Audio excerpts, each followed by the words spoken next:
Tara na. Ito yung pangalawang beses na magka-capture ako ng biyahe na umuulan. Pag lumakas to, papasok itong camera ko. Dito na siya matatapos. Pero sana hindi naman. Kanina lakas eh, huminto-hinto pa nga ngayon eh.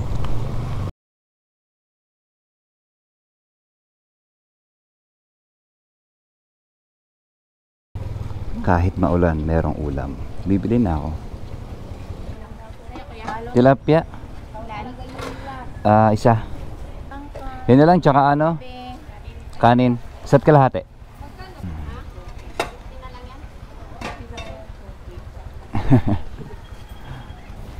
Kalahati lang tayo, Monggo. Thank you.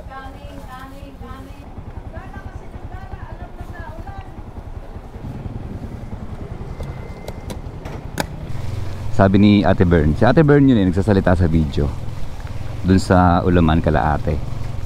Sabi niya, alam nyo nang naulan eh, layas kayo ng layas. O diba, ganun po yung mga payo eh, yung mga malasakit na matatanda sa atin. Simula pa dati, mag-stay ka lang sa bahay nyo, dyan ka lang sa loob. Maulan, wala ka ibang gagawin, dyan ka lang sa bahay nyo. Pero sa atin po mga empleyado, sa amin mga empleyado, dapat pasok ka. Kahit umuulan yan, kahit bumabagyo yan. Tapos naisip ko to eh, dati pa to, matagal na to eh. Baka pwede ring ano, pumasok ka diba ng may bagyo, nalampasan mo, diba, nairaos mo yung ano, ganung klaseng panahon sa maghapon sa trabaho mo. Kasi pumasok ka, double pay ka dapat.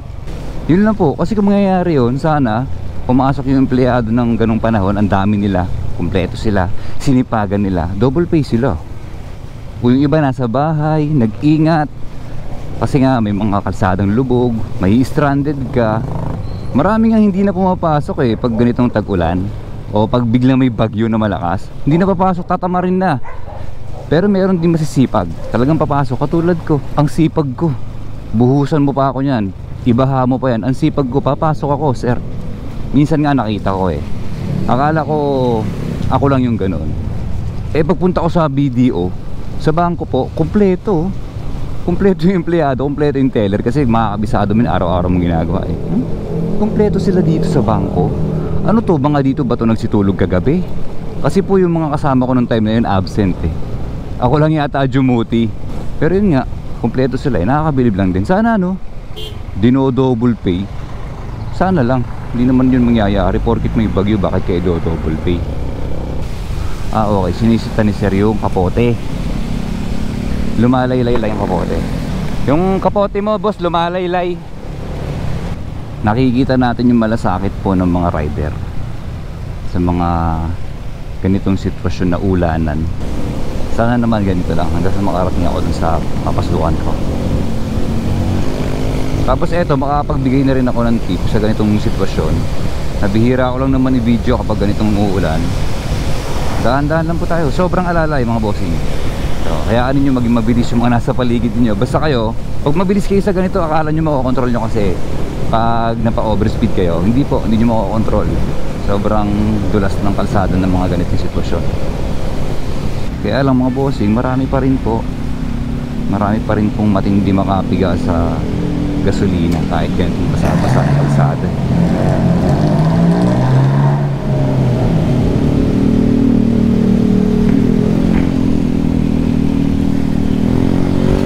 Yung kwento ko nung nakaraan tungkol sa ano eh, no? Kapitbahay namin run up ng motor, nagpapainit ng motor pag umaga. Minsan nagigising ako, minsan hindi. Isang araw nagising ako eh. Malakas yung tunog, big bike kasi. Hindi naman talaga yung bulahaw, malakas lang. Hindi masakit sa tenga, ewan ko, nagigising lang ako. Pero malakas, sobrang lakas mga bossing. Tapos yung pagitan ng bahay namin parang nandun pa sa pang-apat yun eh, na bahay. Tapos naririnig ko po siya.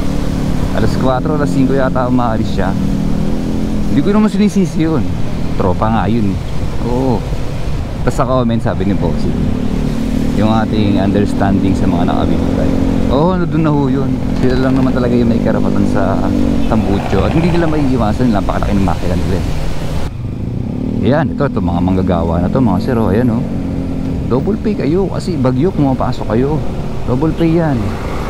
Ito mga kasabay ko na mga, kung empleyado po to, Yung mga rider yan, ano yan eh, automatics po yan eh. Umulan bumagyo, pag gusto nilang magtrabaho at mag-angkas, umaccept ng booking, good na good po sa kanila yan. Pag konti yung tao dito, magpapagasolina ako mga sir. Kapag konti, pwede.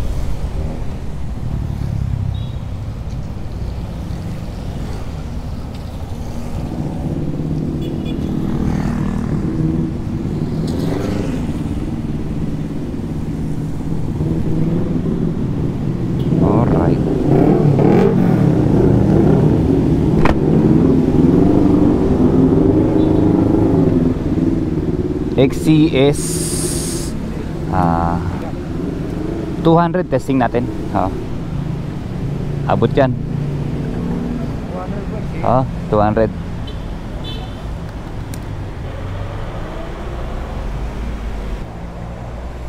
Abot. May bonus pa. Salamat. Sakto lang. Lampas dun sa lobby. Magkano? 55.60 mga bossing yung XCS. Ngayon papakita ko sa inyo kung paano ako tatawid. So tingin ko meron na akong pagkakataon dito sa aking left side. Sa aking right side meron na rin. Magbibigay naman yan si kuya. Tawid na ako. Babagal naman po silang lahat pag nakita kanila na tumatawid ka rin.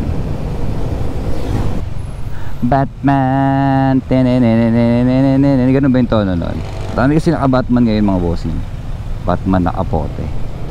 Salamat naman, sumasakto yung panahon. Yung pagkakataon lang to na walang ulan. Kaya salamat, sumasakto siya. Ito yung ulan na tuloy-tuloy.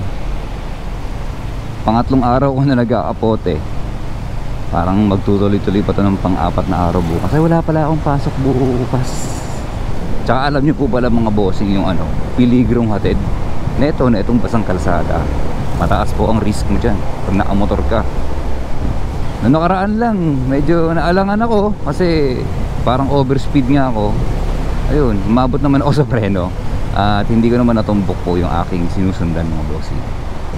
Kaya importante ho na kumpleto ho mga tulog natin at hindi po tayo puyat pag magmamaneho. Tsaka hindi po tayo gutom. Mag-isa lang ako, wala akong katuwang. So, dahil wala akong katuwang, sasarilihin ko na to. Sorry. Sariling sikap mga sir. Lingon-lingon lang. Ay di ba nagpalit ako na brake pad sa likod mga sir. Binrake-in ko lang yun ng mga ilang araw. Kapit na siya. Nung una madulas pa bago yung pad. Yun, saglit lang, 3 days, 4 days. Okay na pagka testing ko ito, kapit na siya ulit. Tapos nilinis ko yung disc plate ko ng degreaser. Ayan, lakas rear brake yan yan. Yung sitwasyon ko nga pala dito sa service road na to nung nakaraang linggo. Baha po dito mga sir. Kita nyo po yung bakod na yan sa pagitan ng expressway tsaka service road. Halos nandyan na po yung tubig. Marami na raw nakalutang dito ng sasakyan. Kaya hindi po ako dito dumaan pa uwi nung nakaraan. Imbis na po dito ako dumaan, ako pa uwi South Mall mga sir. SM South Mall. Kasi hindi na kami pinatagos dito ng mga bantay po doon At lubog na raw dito. May mga nakalutang na raw na sasakyan. Nung ko nalaman na ito palang parting ito lumulubog. Kaya pala sa map, pag tinignan nyo po sa map, flood area. Itong part na to, naalagay dahil siguro malapit po sa Laguna, diba? Kaya ganon.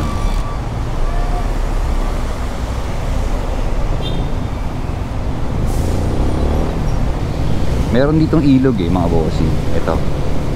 Bago ko ipakita sa inyo yung pinagpagawaan ko ng gulong, yung sa pako, meron po akong pinost na picture dito sa YouTube, pako.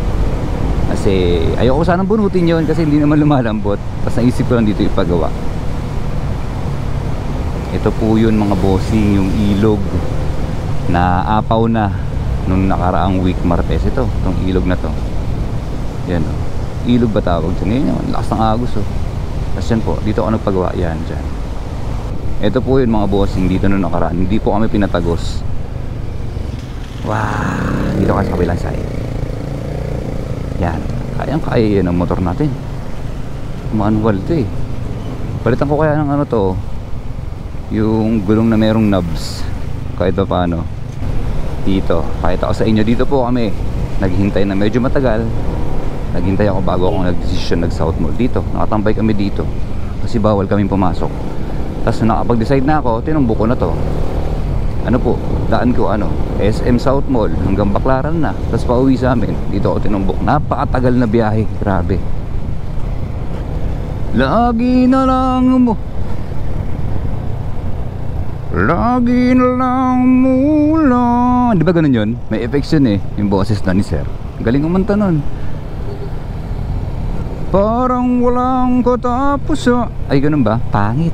Baka makapiright. Nagka-copyright na yun eh. Mahigpit na po sa YouTube. Tulad ng paghihirap.